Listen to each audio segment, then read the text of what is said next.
The first scream of lightning split the sky open just as Benjamin Ortega spotted the wandering woman on his land, and what he heard over the thunder made him rein his horse so hard the animal nearly sat back on its haunches.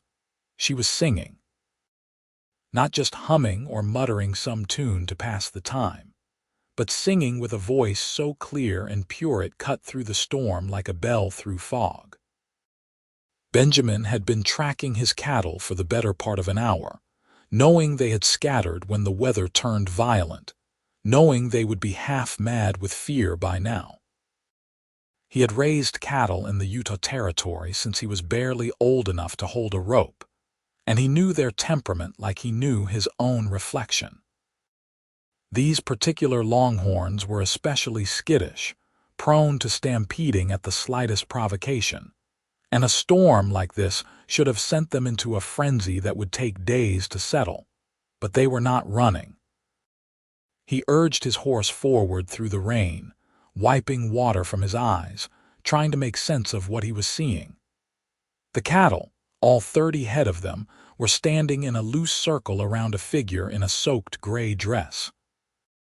Her dark hair hung in wet ropes down her back, and she had her arms outstretched like she was embracing the storm itself.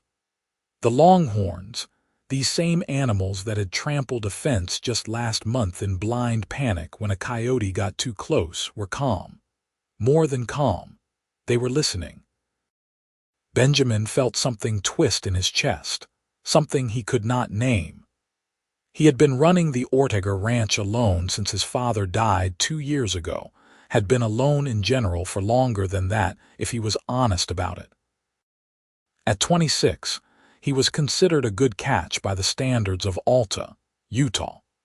But he had never met a woman who made him feel anything other than a vague sense of obligation to be polite.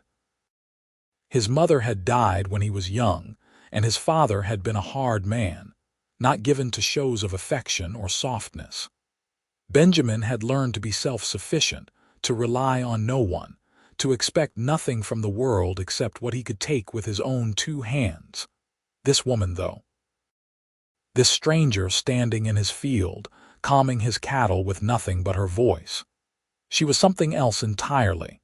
He rode closer, and the singing became words. She was not singing in English but in Spanish, a language Benjamin spoke fluently thanks to his father's Mexican heritage.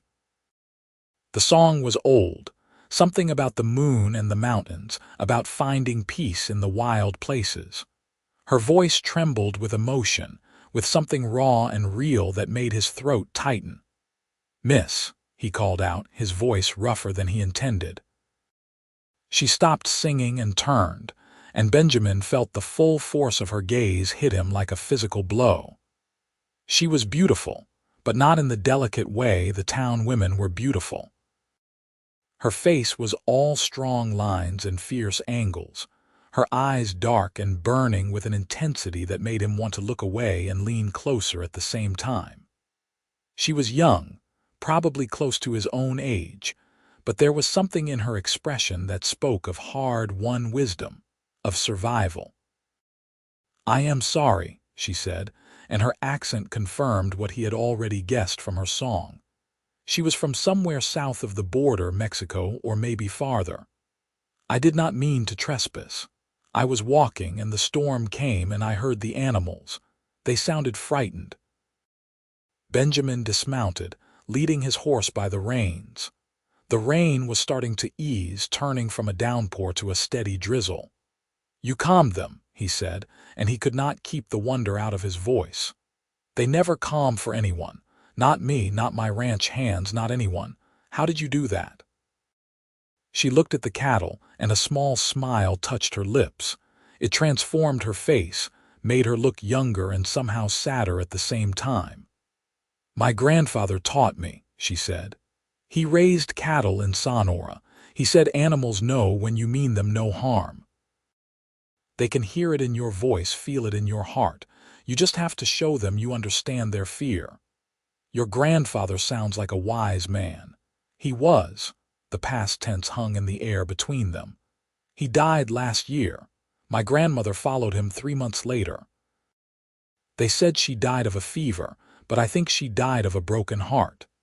Benjamin knew something about broken hearts, about the way grief could hollow you out until you were nothing but a shell going through the motions. "I am sorry for your loss," he said, and meant it. She nodded, accepting his condolence with a dignity that made him feel clumsy and inadequate. "I am Zenaida Navarro," she said. "I have been traveling north looking for work. I heard there might be opportunities in Salt Lake City. You are a long way from Salt Lake City. Alta is just a mining town, barely more than a camp. Most people come here for silver, not cattle. I got lost," she admitted. "I have been walking for days. My supplies ran out yesterday." Benjamin made a decision then, one that surprised him with its swiftness. He was not a man given to impulse, but something about Zenaida called to him in a way he could not ignore. "You can work for me," he said. "I need someone who knows their way around cattle. My ranch hands are good men, but they do not have your gift." Zenaida studied him with those dark, burning eyes, and Benjamin felt like she was looking straight through him, seeing all the lonely years, all the nights he had lain awake wondering if this was all there was to life. "You do not know me," she said carefully. "You do not know if I am honest, if I will work hard, if I will steal from you in the night. You calmed my cattle in the middle of a thunderstorm," Benjamin said. "That tells me everything I need to know." She smiled again, and this time it reached her eyes. "Then I accept, Señor. Ortega." "Benjamin Ortega, but you can call me Ben. Everyone does." "Ben," she repeated, testing the name on her tongue. "I will work hard for you. You will not regret this." He held out his hand, and after a moment's hesitation she took it. Her palm was calloused, her grip firm. This was not a woman who had lived a soft life, and Benjamin found himself respecting her for it. He had no use for fragility, not out here where the land could kill you if you were not careful, where a harsh winter or a dry summer could mean the difference between prosperity and ruin. "Come on," he said, releasing her hand with a reluctance that surprised him. "Let us get you back to the ranch house. You need food and dry clothes. We can talk about your duties once you have rested." The cattle followed them as they walked, docile as lambs. Benjamin kept glancing at Zenaida, trying to understand what it was about her that affected him so strongly. She moved with a natural grace, unbothered by the mud and the rain, her head held high despite her obvious exhaustion. There was a strength in her that called to something deep inside him, something he had thought long dead. The ranch house came into view as they crested a low hill, a sturdy structure of wood and stone that Benjamin's grandfather had built when he first came to Utah Territory in the 1840s. It was not large, but it was solid, built to last. Benjamin felt a surge of pride looking at it, the same pride he felt every time he returned home.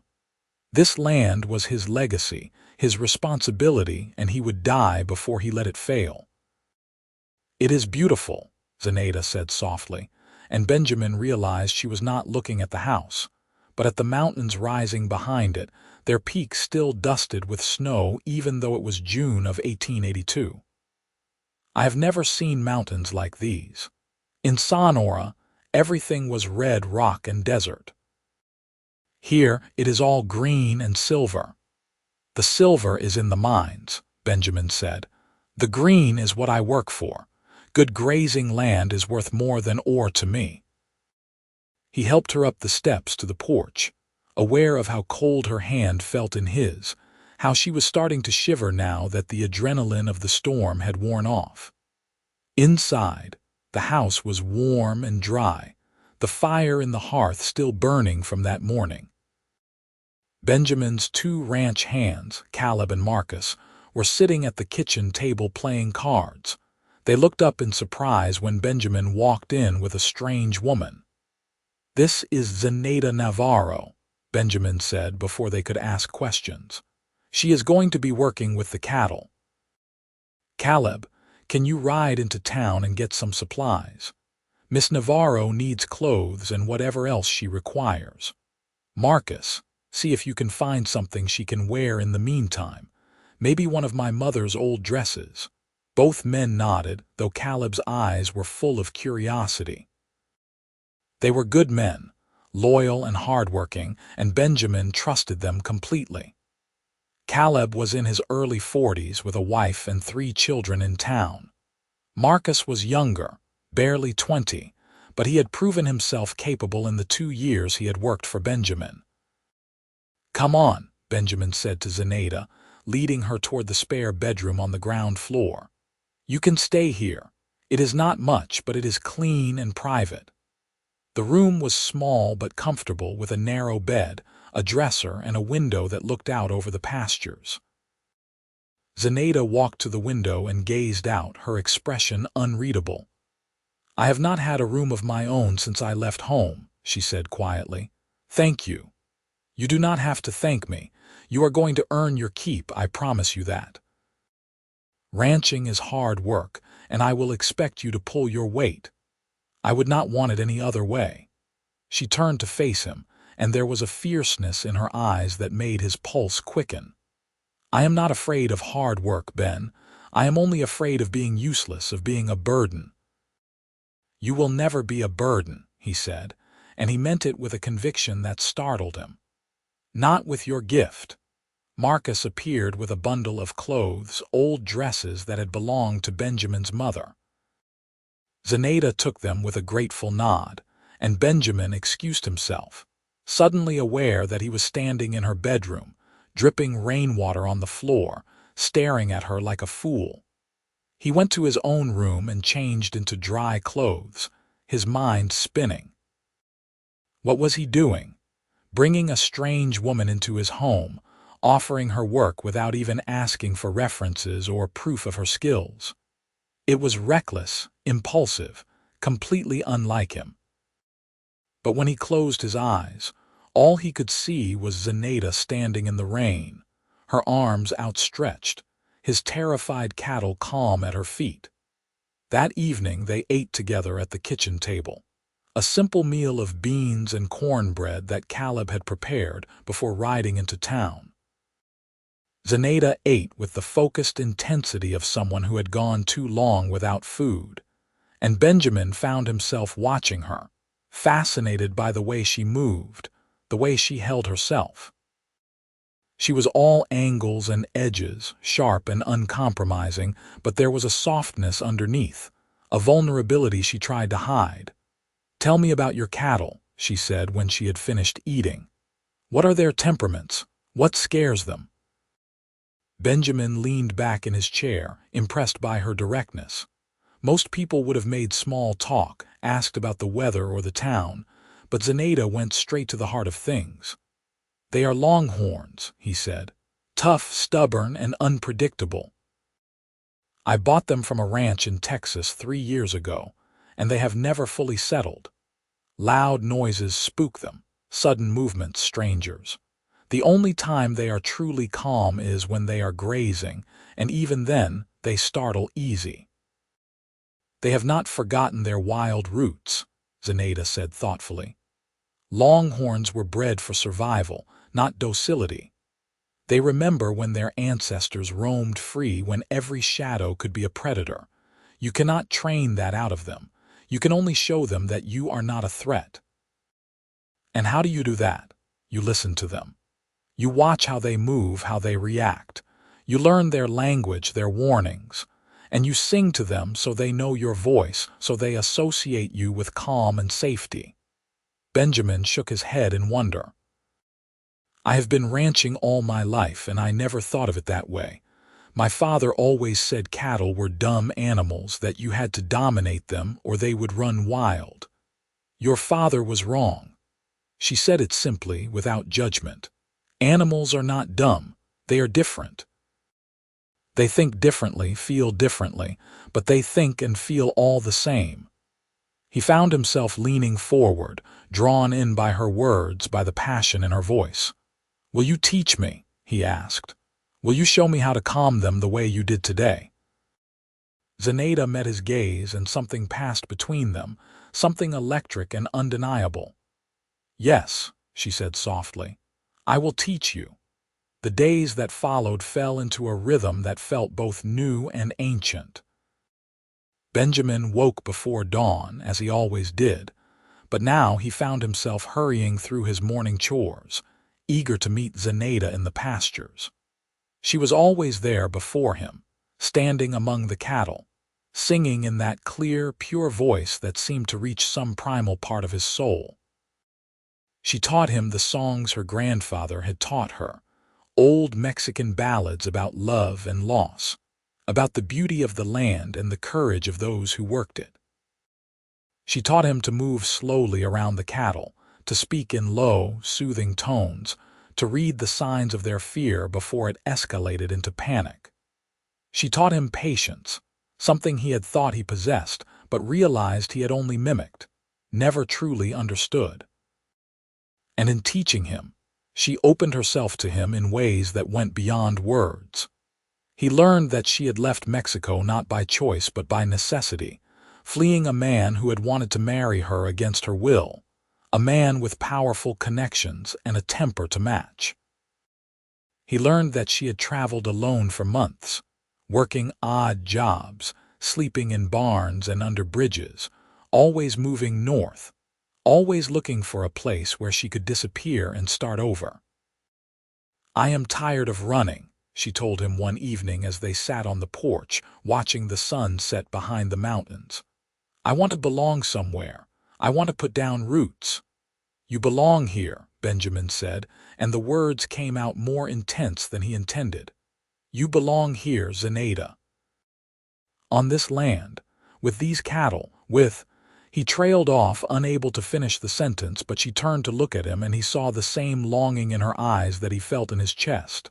"With you?" she asked softly. "Yes," he said, his voice rough. "With me."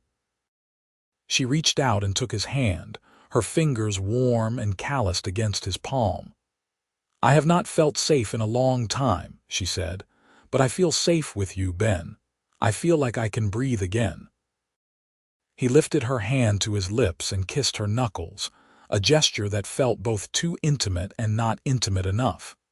"You are safe here," he promised. "I will not let anyone hurt you. I will not let anyone take you away." "Do not make promises you cannot keep," she said, but there was no bitterness in her voice, only a weary acceptance of the world's cruelty. "I keep my promises," Benjamin said fiercely. "Always." They sat in silence, hands clasped, watching the light fade from the sky. Benjamin felt something shift inside him, something fundamental and irreversible.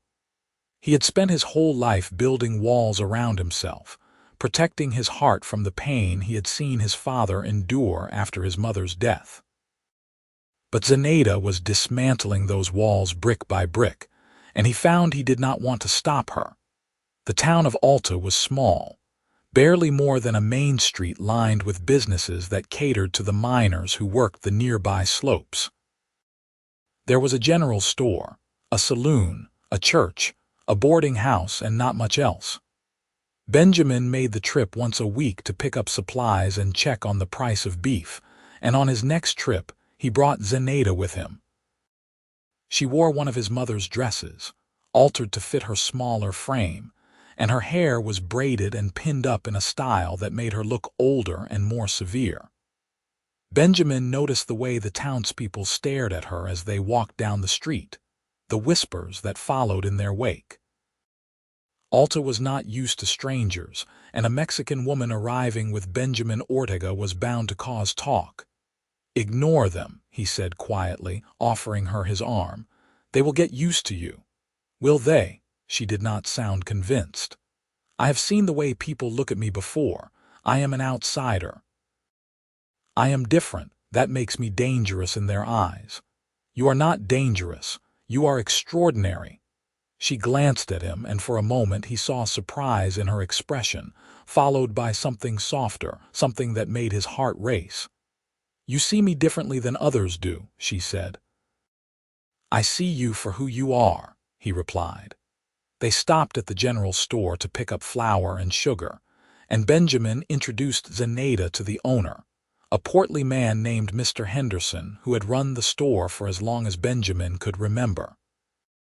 Mr. Henderson was polite but cool, his eyes flicking over Zenaida with poorly concealed suspicion. "Heard you hired someone new," he said to Benjamin. "Did not expect it to be a woman." "Miss Navarro has a gift with cattle," Benjamin said, keeping his tone even. "She is the best ranch hand I have ever had." Mr. Henderson grunted, clearly unconvinced, but he filled their order without further comment. As they were leaving, a woman approached them, her face alight with curiosity. She was young, perhaps a few years younger than Benjamin, with blonde hair and blue eyes that seemed to take in everything at once. "Ben Ortega," she said, her voice bright and carrying. "I heard you brought someone new to town. You must introduce me." Benjamin suppressed a sigh. "Zenaida Navarro, this is Emily Sutton. Her father owns the boarding house." Emily extended her hand, but there was something calculating in her smile that Benjamin did not like. "How lovely to meet you," she said. "You must tell me all about yourself. It is so rare to have new people in Alta." "There is not much to tell," Zenaida said politely. "I work with cattle, that is all. Oh, but surely there is more to you than that." Emily's eyes sharpened. "Where are you from? How did you come to be here?" "That is enough," Benjamin said, his patience wearing thin. "We have work to get back to. Good day, Miss Sutton." He steered Zenaida away before Emily could ask more questions, but he could feel the woman's gaze boring into his back. Emily had made her interest in him clear over the past year, showing up at his ranch with baked goods and offers to help with the housekeeping. Benjamin had always been polite but distant, hoping she would take the hint. Now he worried that Zenaida's presence would only complicate things. "She wants you," Zenaida said once they were out of earshot. Benjamin felt heat rise to his face. "I have never encouraged her." "You do not have to encourage a woman like that. She has decided you are hers and she will not let go easily." "I am not hers. I am not anyone's." Zenaida looked at him and there was something unreadable in her expression. "Is that what you want, to belong to no one?" He stopped walking, forcing her to stop as well. They were at the edge of town, the mountains rising behind them, the sun warm on their faces. "I want to belong to someone," he said quietly, "but only if she wants to belong to me." Zenaida's breath caught, and he saw color rise in her cheeks. "Ben, I know it is too soon," he said quickly. "I know you have been here only a few weeks, but I cannot stop thinking about you, Zenaida. I cannot stop wanting you near me. You have changed everything, and I do not know how to go back to the way things were."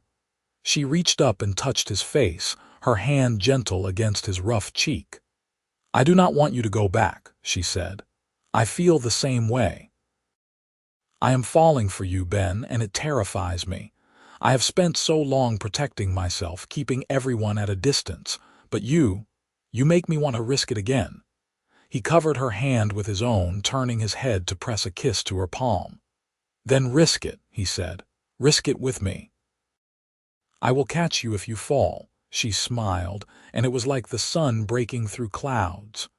"You promise?" "I promise." They kissed then, right there at the edge of town where anyone could see, and Benjamin did not care.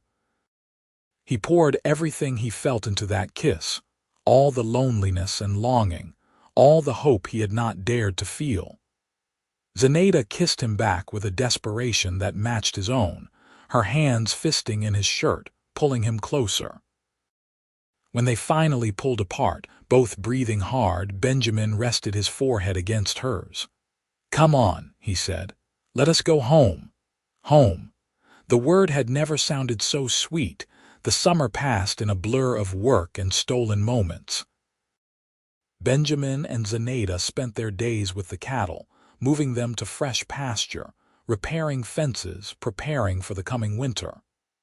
At night, they sat on the porch and talked for hours, sharing stories of their childhoods, their dreams, their fears.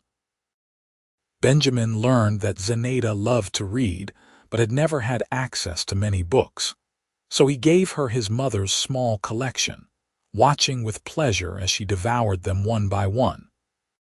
She learned that Benjamin played the harmonica, a skill his father had taught him during the long cattle drives of his youth, and she begged him to play for her, her eyes shining as the notes drifted across the evening air. They were careful not to cross certain boundaries, aware of propriety despite the isolation of the ranch. But the tension between them grew with each passing day, a pull that was becoming harder and harder to resist. Benjamin found himself lying awake at night, knowing Zenaida was just down the hall, imagining what it would be like to hold her, to truly make her his. In late August, a letter arrived that changed everything.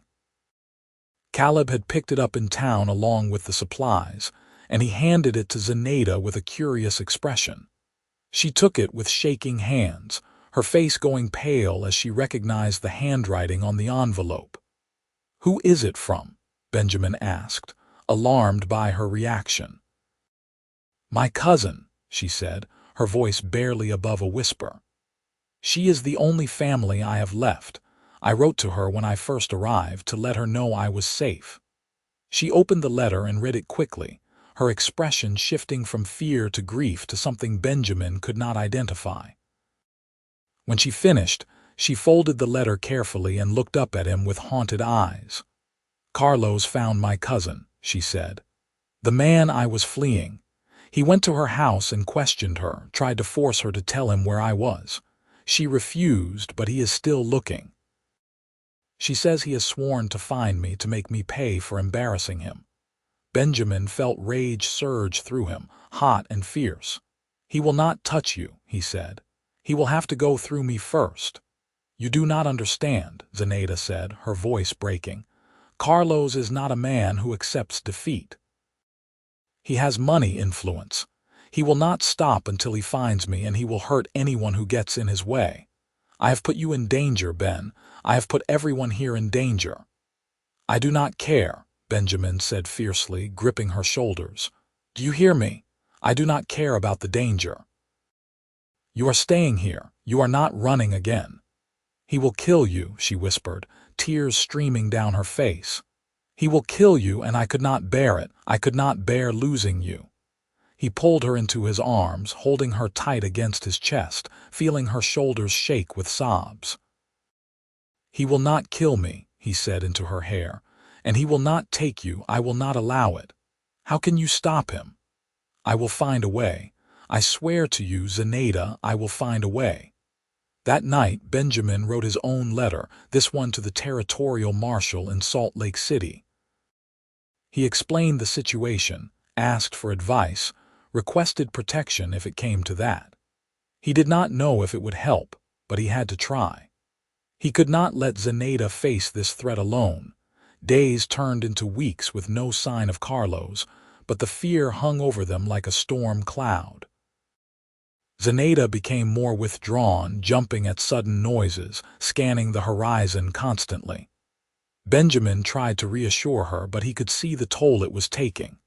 She had found peace here, a place to belong, and now that peace was threatened. In early September, the marshal arrived.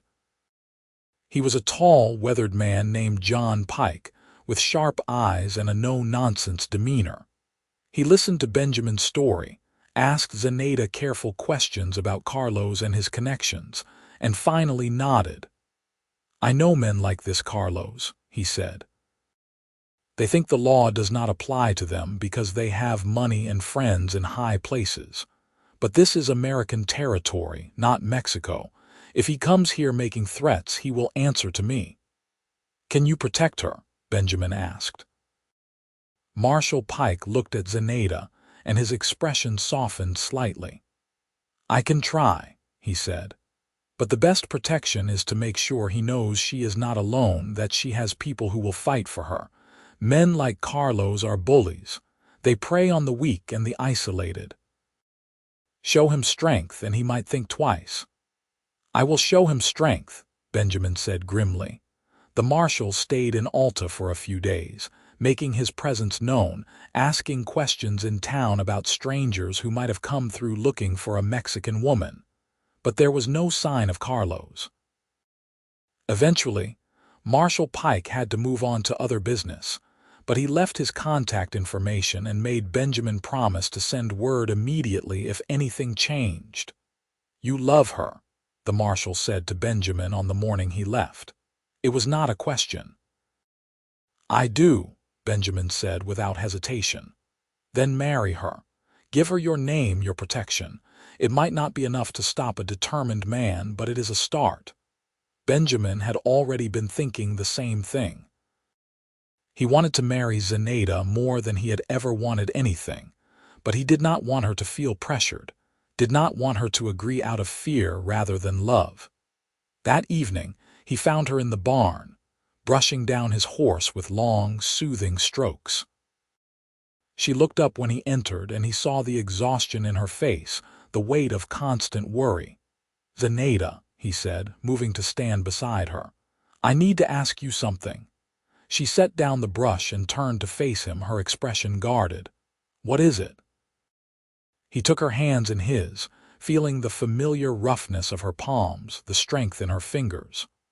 "I love you," he said, and the words felt inadequate, too small to contain everything he felt. "I have loved you since the moment I saw you standing in that field, singing to my cattle. You have changed my life, made me feel things I thought I was incapable of feeling.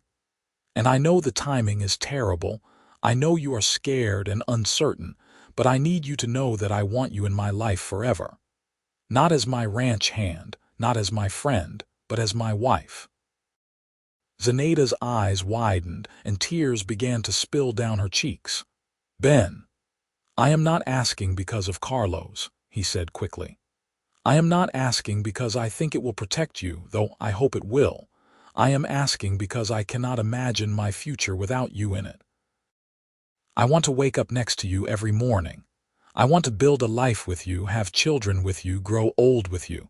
I want everything, Zenaida, and I want it with you." She was crying in earnest now, but she was also smiling, her face radiant with joy. "Yes," she said, her voice choked with emotion. "Yes, I will marry you. I love you, Ben. I have loved you for so long, and I was so afraid to say it, so afraid to hope that you felt the same way." He kissed her then, deep and desperate, and she responded with equal fervor, her hands tangling in his hair, her body pressed against his. This kiss was different from the others they had shared, filled with promise and heat, a preview of the life they would build together. When they finally broke apart, both breathless and flushed, Benjamin grinned. "We should tell Caleb and Marcus," he said. "They will want to celebrate." Zenaida laughed, a sound of pure happiness that made his heart soar. "They already know," she said. "Everyone knows." "We have not exactly been subtle." "I suppose not," he admitted. "But I want to make it official. I want the whole world to know you are mine." "Yours," she repeated softly, testing the word. "I like the sound of that." They were married a week later in the small church in Alta, with Caleb, Marcus, and a handful of townspeople as witnesses. Zenaida wore a simple white dress that Caleb's wife had helped her make, and Benjamin wore his best suit, the one he had not worn since his father's funeral. The ceremony was brief, conducted by a traveling preacher who passed through Alta once a month, but it was perfect. When the preacher pronounced them husband and wife, Benjamin kissed Zenaida with all the love and passion he felt, not caring that they had an audience. She was his now, officially and completely, and he would spend the rest of his life making sure she never regretted saying yes. They celebrated with a simple dinner at the ranch house, Caleb's wife Mary bringing dishes she had prepared, Marcus playing his fiddle while they danced in the kitchen. It was not fancy, but it was joyful, filled with laughter and warmth. Benjamin could not stop looking at Zenaida, could not stop touching her, her hand, her shoulder, the small of her back. She was his wife. The reality of it was still sinking in. That night, when everyone had gone and they were finally alone, Benjamin led Zenaida to his bedroom, the one he had slept in alone for so many years. She looked nervous but excited, her eyes dark with anticipation. "Are you sure?" he asked, wanting to give her one more chance to back out to take things slow. "I am sure," she said firmly. "I want this, Ben, I want you." He undressed her slowly, reverently, marveling at the beauty of her body, the strength and grace of it. She undressed him with equal care, her hands trembling slightly as she unbuttoned his shirt, slid his pants down his hips. When they were both bare, they stood facing each other, the moonlight streaming through the window painting them in silver. "You are beautiful," he said, his voice rough with desire. "So are you," she replied, and he saw no shyness in her gaze, only love and want. They came together in a tangle of limbs and whispered endearments, learning each other's bodies with hands and mouths and sighs. Benjamin had been with women before, brief encounters that had left him feeling empty, but this was different. This was making love, truly and completely, and it shook him to his core. Zenaida clung to him, her nails digging into his shoulders, her breath hot against his neck. When they finally joined, she cried out, and he swallowed the sound with his mouth, moving slowly, carefully, making sure she felt only pleasure. She matched his rhythm, her hips rising to meet his, and the world narrowed to just the two of them, this bed, this moment. Afterward they lay tangled together, sweaty and sated, his hand resting possessively on her hip. Zenaida traced patterns on his chest, her touch light and soothing. "I never thought I could have this," she said quietly. "I never thought I could be happy again." "You deserve happiness," Benjamin said, kissing the top of her head. "You deserve everything good this world has to offer." "I have everything I need right here," she said, and he felt his throat tighten with emotion. They fell asleep like that, wrapped around each other, and Benjamin slept more soundly than he had in years. The threat of Carlos hung over them like a distant thunderstorm, always present, but never quite breaking. Weeks passed, then months, and there was no sign of the man who had driven Zenaida from her home. Benjamin began to hope that Carlos had given up, that he had found some other fixation to pursue. But Zenaida remained cautious, always watching, always waiting for the other shoe to drop. Winter came early that year, the first snow falling in October. Benjamin and his ranch hands worked tirelessly to prepare, moving the cattle to lower pastures, stockpiling hay, repairing the barn roof. Zenaida worked alongside them, tireless and uncomplaining, her gift with the cattle proving invaluable. The longhorns had settled considerably under her care, no longer the skittish, half-wild creatures they had been. Benjamin marveled at the change, at the way she had transformed not just the cattle but his entire operation. In November, Zenaida told him she was pregnant. They were in the barn, feeding the horses when she said it. "I am going to have a baby." Benjamin froze, the bucket of oats he was holding nearly slipping from his grip. "What? A baby?" she repeated, her hand moving to rest on her still flat stomach. "Our baby." He set down the bucket and pulled her into his arms, holding her so tight she squeaked in protest. "A baby," he said, his voice thick with emotion. "We are going to have a baby." "Are you happy?" she asked, and he heard the uncertainty in her voice. "Happy?" He pulled back to look at her, cupping her face in his hands. "Zenaida, I am more than happy. I am ecstatic. I am terrified. I am everything all at once." She laughed, and he saw relief in her eyes. "Good, because I am all those things too." They told Caleb and Marcus that night, and the two men cheered and clapped Benjamin on the back, offering congratulations and unsolicited advice. Mary cried happy tears and immediately began planning, talking about baby clothes and cribs and all the things the child would need. Benjamin felt like he was walking on air. He had never imagined himself as a father, had never allowed himself to think that far into the future. But now, with Zenaida carrying his child, the future seemed bright and full of possibility. The winter was harsh, with heavy snows and bitter cold, but Benjamin barely noticed. He was too focused on Zenaida, on making sure she was comfortable and safe, on preparing for the baby's arrival. He built a cradle in the evenings, carving intricate designs into the wood, pouring all his love and hope into the project. Zenaida watched him work, her hands busy with knitting tiny blankets and clothes, her face soft with contentment. "What do you want to name the baby?" she asked one night as they lay in bed, her head resting on his chest. "I do not know," he admitted. "I have never thought about it. If it is a boy, I want to name him after your father," she said. "You do not speak of him often, but I know you loved him." Benjamin felt emotion tighten his chest. His father had been a hard man, not given to displays of affection, but he had taught Benjamin everything he knew about ranching, about surviving in a harsh land. "His name was Raphael," he said. "Raphael Ortega." "Raphael," Zenaida repeated, testing the name. "I like it. And if it is a girl, you choose," Benjamin said. "Name her after someone you loved." "My grandmother's name was Isabella," Zenaida said softly. "She was the kindest person I ever knew. She taught me to sing, to see the beauty in the world even when everything seemed dark." "Isabella Ortega," Benjamin said. "It is perfect." The baby came in late March, a few weeks earlier than expected.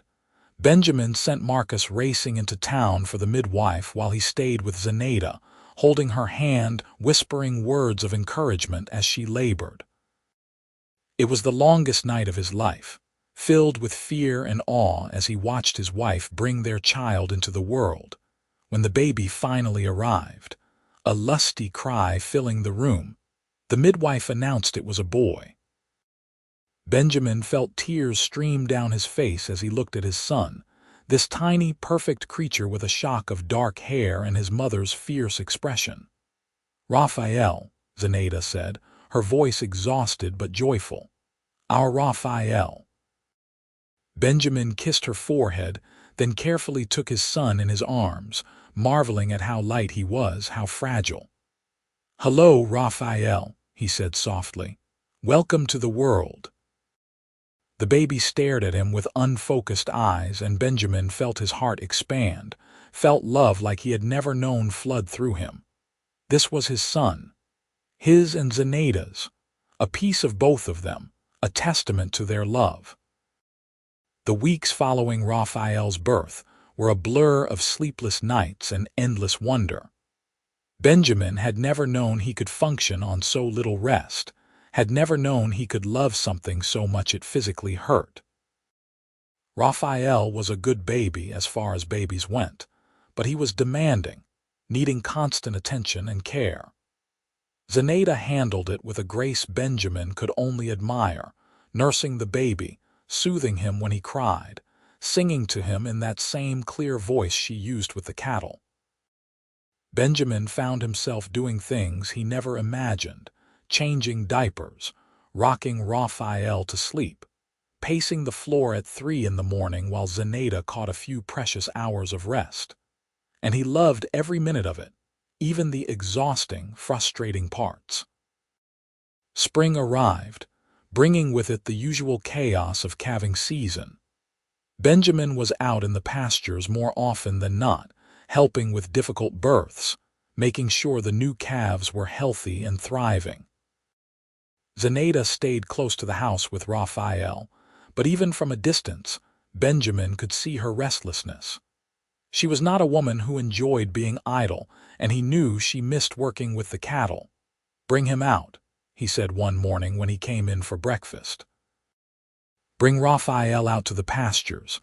The fresh air will do him good, and I want the cattle to get used to him." Zenaida's face lit up. "Are you sure? He is still so small." "He is an Ortega," Benjamin said with a grin. "The sooner he learns about ranching, the better." So Zenaida bundled Raphael up and carried him out to the pastures, settling on a blanket in the shade while Benjamin worked. The cattle were curious about the baby, approaching cautiously, their noses twitching as they caught his scent. To Benjamin's amazement, Raphael seemed fascinated by them, his tiny hands reaching out, his eyes tracking their movements. "He has your gift," Benjamin said to Zenaida, watching as one of the cows lowered her head to sniff Raphael, utterly calm and gentle. "He has both of our gifts," Zenaida corrected. "Yours and mine. He will be a great rancher one day." Benjamin felt pride swell in his chest. That he will. Life settled into a new rhythm, one that revolved around Raphael but still included the work of the ranch. Benjamin hired an additional hand to help with the increased workload, a young man named Thomas, who had recently arrived in Alta looking for employment. Thomas was eager and hardworking, and he quickly became a valuable addition to the team. Summer passed in a haze of heat and hard work, and before Benjamin knew it, it was fall again, a full year since he had married Zenaida. They celebrated their anniversary with a quiet dinner, Raphael asleep in his cradle nearby, and Benjamin marveled at how much his life had changed in such a short time. "I love you," he said to Zenaida, taking her hand across the table. "I love you more now than I did a year ago, and I did not think that was possible." "I love you too," she said, her eyes shining. "You saved me, Ben. You gave me a home, a family, a life worth living." "You saved me too," he said. "I was just going through the motions before you came. Now I am living." They kissed, a slow, sweet kiss that spoke of promises kept and futures secured. It was in October, when Raphael was 6 months old, that Carlos finally came. Benjamin was in the barn repairing a saddle when Marcus burst in, his face pale and his eyes wide. "There is a man at the gate," he said breathlessly. "He says his name is Carlos Mendoza and he is looking for Zenaida." Benjamin felt ice flood his veins. He set down the saddle with hands that had gone numb. "Where is Zenaida?" "In the house with the baby. Go get Caleb and Thomas. Tell them to arm themselves and meet me at the house. And send someone to town for Marshal Pike if he is still in the area." Marcus nodded and ran off, and Benjamin strode toward the house, his mind racing.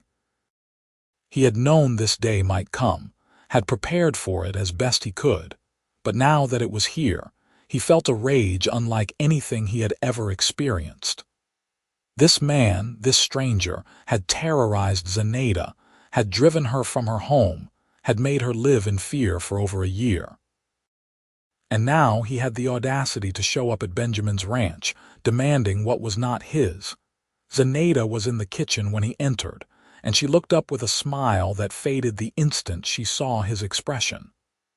"What is wrong?" "Carlos is here," Benjamin said flatly. "He is at the gate." All the color drained from her face. "No," she whispered. "No, he cannot be here. How did he find me?" "It does not matter," Benjamin said, moving to take her hands. "What matters is that he is not getting anywhere near you or Raphael. I swear to you, Zenaida, he will not touch you." "He will kill you," she said, her voice breaking. "He will kill you, Ben. He does not care about the law, does not care about anything except his pride." "Then he will learn that some things are worth dying for," Benjamin said grimly. "Stay in the house. Lock the doors. If anything happens to me, take Raphael and run. Caleb knows where to take you where you will be safe." "No," she said fiercely, gripping his hands. "No, I am not leaving you. I am not running again. Zenaida." "No," she repeated, her eyes blazing. "I am your wife. This is my home. I will not abandon it, and I will not abandon you." Before Benjamin could argue, there was a knock at the door. He exchanged a look with Zenaida, then moved to answer it, positioning himself so he could see who was outside without fully opening the door. A man stood on the porch, tall and well-dressed, with dark hair slicked back and a thin mustache. His eyes were cold, calculating, and Benjamin felt an instant dislike. This was Carlos, the man who had made Zenaida's life a misery. "Can I help you?" Benjamin said, his voice flat. "I am looking for Zenaida Navarro," Carlos said, his accent thick. "I have reason to believe she is here." "And who are you to be looking for her?" "I am Carlos Mendoza. Zenaida is my fiancée. She ran away from me over a year ago, and I have been searching for her ever since." "She is not your fiancée," Benjamin said coldly. "She never agreed to marry you." Carlos's eyes narrowed. "And who are you to speak for her?" "I am Benjamin Ortega, and Zenaida is my wife." For a moment, Carlos looked genuinely shocked. Then his expression hardened into something ugly. "That is impossible. She would not marry some ignorant cowboy. She is mine." "She was never yours," Benjamin said, his temper rising. "And she never will be. Now get off my property before I have you arrested for trespassing." Carlos took a step forward, his hand moving toward his coat, and Benjamin tensed, ready to defend himself. But before anything could happen, Zenaida appeared at his side, Raphael in her arms. "I am Benjamin's wife," she said, her voice steady despite the fear Benjamin could see in her eyes. "I married him of my own free will. I love him, and I will never go back to Mexico with you." Carlos stared at her, his face contorting with rage. "You think you can defy me," he hissed. "You think you can embarrass me and get away with it. I will destroy you, Zenaida. I will destroy everything you love." "You will do nothing," a new voice said, and Benjamin looked over to see Marshal Pike striding up the path, his badge glinting in the afternoon sun. "Carlos Mendoza, you are under arrest for harassment and making threats against a United States citizen." Carlos spun to face the marshal, his hand now openly reaching for the gun at his hip. "You have no authority over me," he said. "I am a Mexican citizen." "You are on American soil," Marshal Pike said calmly, his own hand resting on his gun. "And you are threatening an American citizen and her family. That gives me all the authority I need. Now you can come quietly, or I can make this difficult. Your choice." For a long moment, Carlos looked like he might fight. His hand twitched toward his gun, his eyes wild with fury. But then he seemed to realize he was outnumbered. Caleb, Thomas, and Marcus had appeared, all three armed and watching him with hostile eyes. "This is not over," Carlos said, his voice low and venomous. "I will be back." "No, you will not," Marshal Pike said, moving forward to take Carlos by the arm. "You will be spending the next several months in a territorial jail for your threats, and if you ever set foot in Utah again, I will make sure you are prosecuted to the fullest extent of the law." He led Carlos away, and Benjamin watched until they were out of sight before finally allowing himself to breathe. Zenaida was shaking beside him, and he pulled her and Raphael into his arms, holding them both as tightly as he dared. "It is over," he said into her hair. "He cannot hurt you now." "Are you sure?" she asked, her voice muffled against his chest. "I am sure. Marshal Pike will make sure of it." She pulled back to look at him, and he saw tears streaming down her face, but they were tears of relief, not fear. "I cannot believe it is really over," she said. "I have been so afraid for so long." "You do not have to be afraid anymore," Benjamin said, wiping away her tears with his thumbs. "You are safe. We are all safe." Raphael chose that moment to let out a wail, as if protesting all the excitement, and Zenaida laughed through her tears, bouncing him gently. "I think someone needs his dinner," she said. They went inside, and Benjamin closed the door behind them, feeling like a weight had been lifted from his shoulders. The threat that had hung over them for so long was finally gone, and they could move forward without fear. That evening, after Raphael had been fed and put to bed, Benjamin and Zenaida sat on the porch, watching the stars come out. The air was crisp with the promise of winter, and Benjamin wrapped a blanket around Zenaida's shoulders, pulling her close. "What are you thinking about?" she asked, resting her head on his shoulder. "The future," he said. "Our future. I was thinking maybe we should expand the ranch, buy some more land.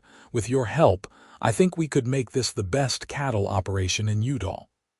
"I would like that," she said softly. "I would like to build something lasting, something we can pass on to Raphael and any other children we might have." "Other children?" He looked down at her, a smile tugging at his lips. "You want more, do you not?" "I want everything with you," he said. "As many children as you want to give me. A ranch that stretches from here to the mountains. A life filled with love and laughter and hard work." "That sounds perfect," she said, and he heard the smile in her voice. They sat in comfortable silence for a while, and Benjamin felt a contentment he had never known. This was everything he had ever wanted, everything he had never dared to dream he could have. A woman who loved him, a son who was healthy and strong, a home that was truly a home. "Thank you," he said quietly. "For what?" "For calming my cattle that day, for staying, for loving me." Zenaida lifted her head to look at him, and in the starlight her eyes seemed to glow. "Thank you for finding me," she said. "Thank you for giving me a reason to stop running." He kissed her, slow and deep, and felt her melt against him. When they finally pulled apart, both breathless, he grinned. "Come on," he said, standing and pulling her to her feet. "Let us go to bed. Raphael will be up in a few hours, and I want to make the most of the time we have alone." She laughed and followed him inside.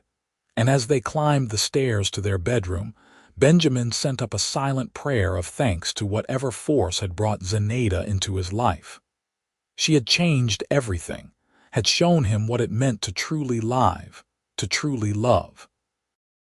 And he would spend the rest of his life making sure she never regretted taking a chance on a lonely cowboy with frightened cattle.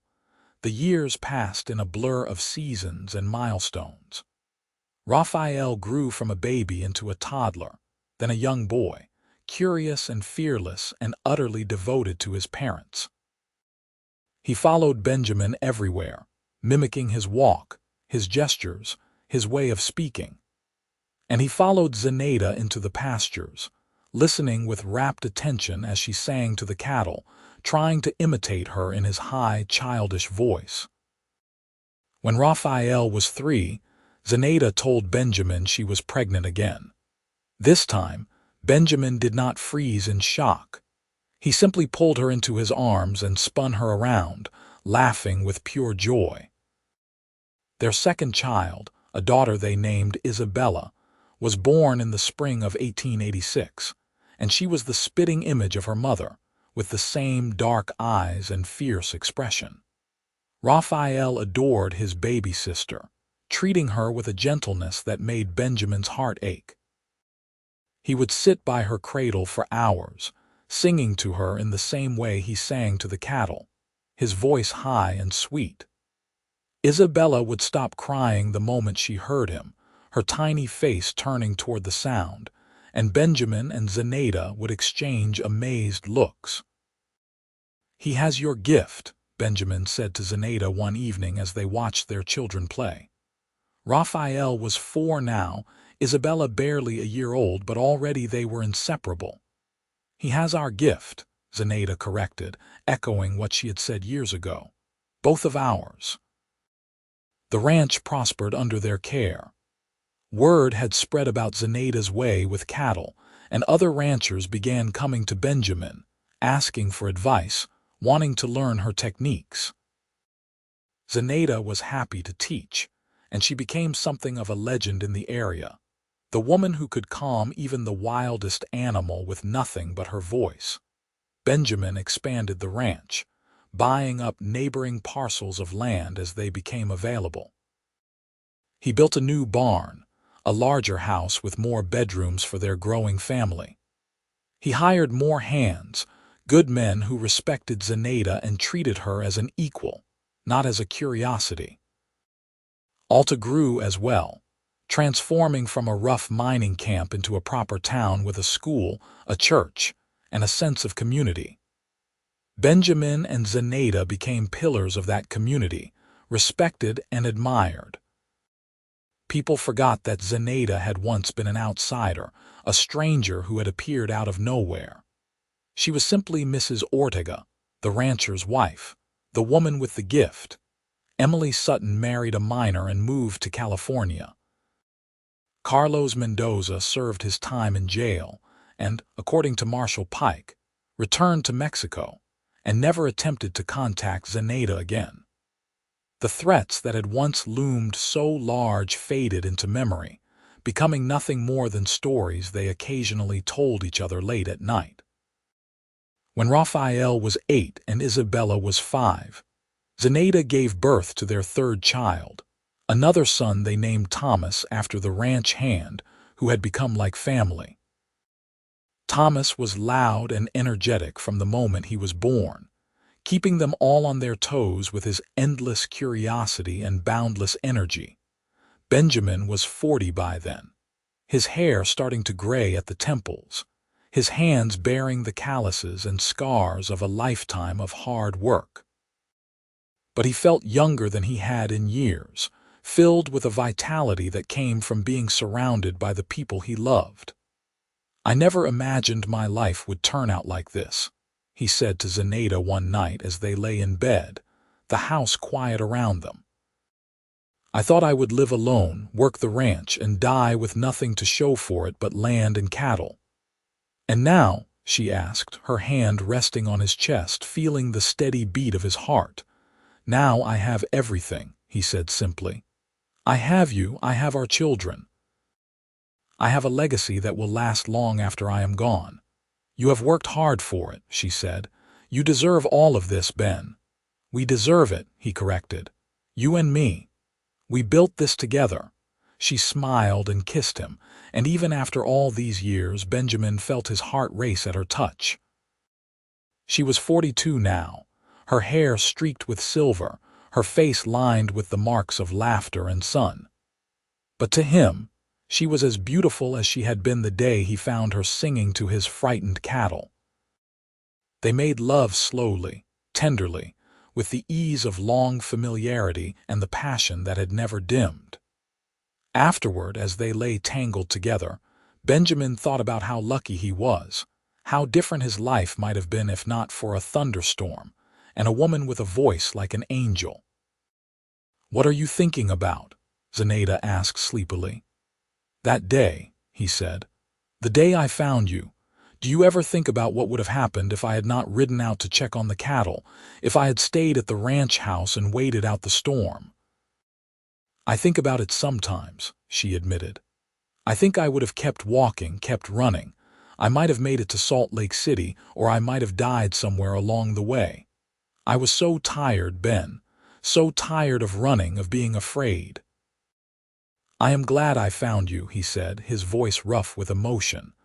"I am glad you stopped running." "So am I," she said, and he heard the smile in her voice. "So am I." The years continued to pass, each one bringing new challenges and new joys. Raphael grew into a strong, capable young man, taking on more responsibility around the ranch. He had his father's work ethic and his mother's way with animals, and Benjamin knew the ranch would be in good hands when he eventually passed it on. Isabella grew into a beautiful, spirited young woman with her mother's fierce independence and her father's stubbornness.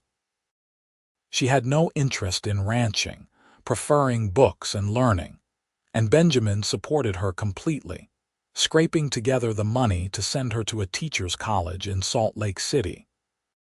She wrote home regularly, her letters filled with excitement and ambition, and Benjamin felt pride swell in his chest every time he read one. Thomas, the youngest, was a wild child, always getting into trouble, always pushing boundaries.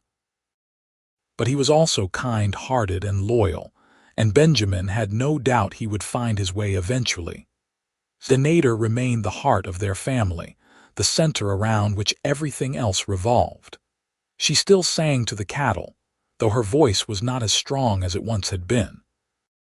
She still worked alongside Benjamin, though the years had slowed her down. She still loved him with a fierceness that took his breath away, and he still loved her with everything he had. When Benjamin was 55 and Zenaida was 53, they celebrated their 25th wedding anniversary with a large party at the ranch. Friends and family came from all over Utah, filling the house and the yard with laughter and music. Raphael brought his new wife, a sweet girl from town named Sarah. Isabella came home from college with her fiancé, a young teacher she had met. Thomas, now 16, played his guitar and sang, his voice reminding Benjamin so much of Zenaida's that it made his throat tighten. As the sun set and the party wound down, Benjamin and Zenaida slipped away to the porch, their favorite spot.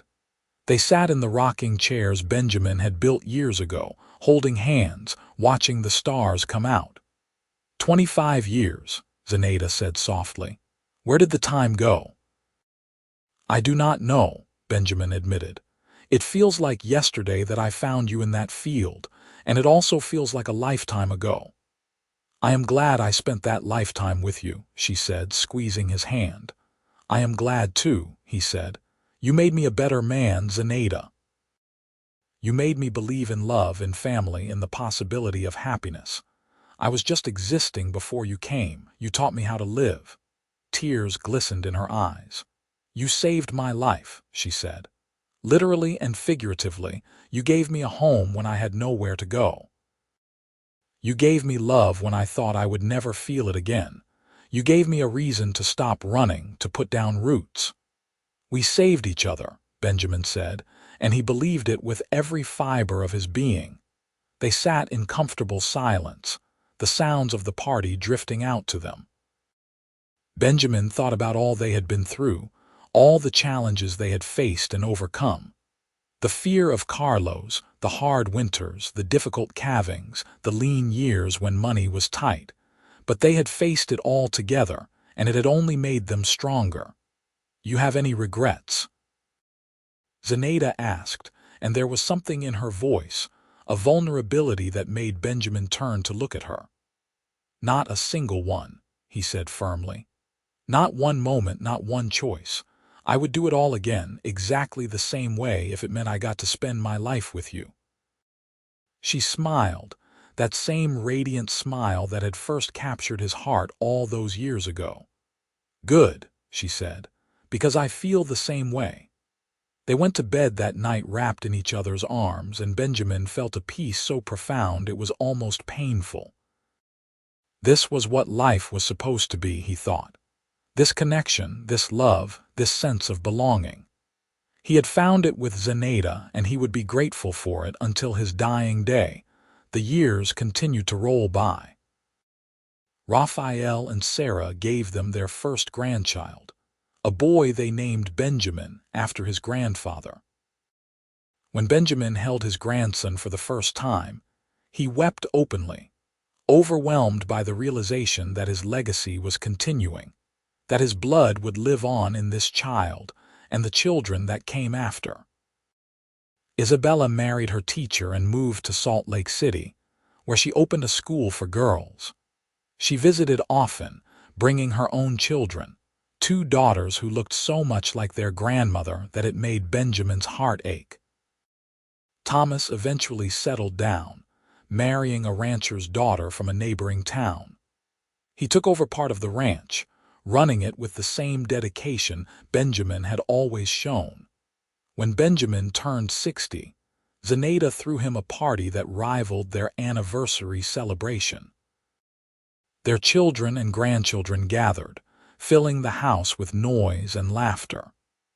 Benjamin looked around at all the faces, all the people who existed because he had found Zenaida singing to his frightened cattle that day, and he felt a gratitude so deep it was almost holy. Speech, Raphael called out, grinning. Come on, Pa, say something. Benjamin stood, feeling the weight of all those expectant eyes. He was not a man of many words, never had been, but he cleared his throat and spoke from the heart. "I am not good at speeches," he began, and there was affectionate laughter. "But I want you all to know how grateful I am. For this life, for this family, for every single day I have been given. I was a lonely man once, going through the motions, thinking that was all there was. And then your mother, your grandmother, came into my life and changed everything." He looked at Zenaida, and she was crying, her hand pressed to her mouth. "She taught me what it means to love, to really love. She gave me all of you, this incredible family. And I have spent every day since trying to be worthy of the gift she gave me." He sat down to thunderous applause, and Zenaida came to him, wrapping her arms around him, burying her face in his neck. "I love you," she whispered. "I love you so much." "I love you too," he whispered back. "Always." They grew old together, their hair white, their bodies slower, but their love as strong as ever. Benjamin eventually handed over full control of the ranch to Raphael, trusting his son to carry on the legacy. He and Zenaida spent their days on the porch, watching the grandchildren play, telling stories of the old days, of thunderstorms and frightened cattle, and a love that had overcome every obstacle. When Benjamin was 73, he fell ill. It was not sudden or dramatic, just a slow fading, a weariness that no amount of rest could cure. The doctor said his heart was giving out, that there was nothing to be done except make him comfortable. Zenaida never left his side. She held his hand, sang to him in that voice that had lost none of its power to soothe and comfort. Their children and grandchildren came to say goodbye, filling his last days with love and laughter. "I am not afraid," Benjamin told Zenaida one night when they were alone. "I've lived a good life, a full life. I have no regrets." "I am not ready to let you go," she said, tears streaming down her face. "I do not know how to be without you." "You will be fine," he said, stroking her hair with a shaking hand. "You are the strongest person I know. And you will not be alone. You have our children, our grandchildren. They will take care of you." "It will not be the same," she said brokenly. "Nothing will ever be the same without you." "I will wait for you," he said. "Wherever I am going, I will wait for you. And when you are ready, when your time comes, I will be there to welcome you home." She kissed him then, soft and sweet, and he tasted the salt of her tears. "I love you," she said. "I have loved you from the moment you found me singing in that field. I will love you until my last breath and beyond." "And I love you," he said. "You were the best thing that ever happened to me, Zenaida Ortega, my wife, my partner, my love." He died peacefully that night, surrounded by his family, with Zenaida's hand in his and her voice in his ears, singing the same song she had sung to his frightened cattle all those years ago. And as he slipped away, his last thought was of gratitude for the life he had lived, the love he had known, and the woman who had made it all possible. Zenaida lived for 5 more years, surrounded by the family she and Benjamin had built. She mourned him deeply, but did not let grief consume her. She continued to work with the cattle, to sing to them, to teach her grandchildren the techniques her grandfather had taught her. She spent her evenings on the porch, the same porch where she and Benjamin had sat for so many years, and sometimes she swore she could feel him there beside her, his hand in hers, his presence a comfort. When her time came, she went peacefully in her sleep, with a smile on her face. Her children found her the next morning, looking peaceful and content, and they knew without a doubt that she had gone to be with Benjamin, that they were together again at last. They buried her next to him on a hill overlooking the ranch, with a headstone that read, "Zenaida Ortega, beloved wife, mother, and grandmother." She sang to calm the frightened, and her love calmed our hearts. The ranch continued to thrive, passed down through the generations, each one adding to the legacy Benjamin and Zenaida had built. The story of how they met, of the cowboy who found a stranger singing to his frightened cattle and fell in love, became family legend, told and retold until it took on an almost mythical quality. But for those who had known them, who had witnessed their love firsthand, there was nothing mythical about it. It was real and deep and true, a testament to the power of two people who found each other against all odds and built something that would last forever. The cattle, descendants of those original longhorns, still grazed the same pastures, and sometimes, on quiet evenings when the wind was just right, people swore they could hear a woman's voice singing, clear and pure, calming the frightened and bringing peace to the wild places. And maybe, just maybe, they were right.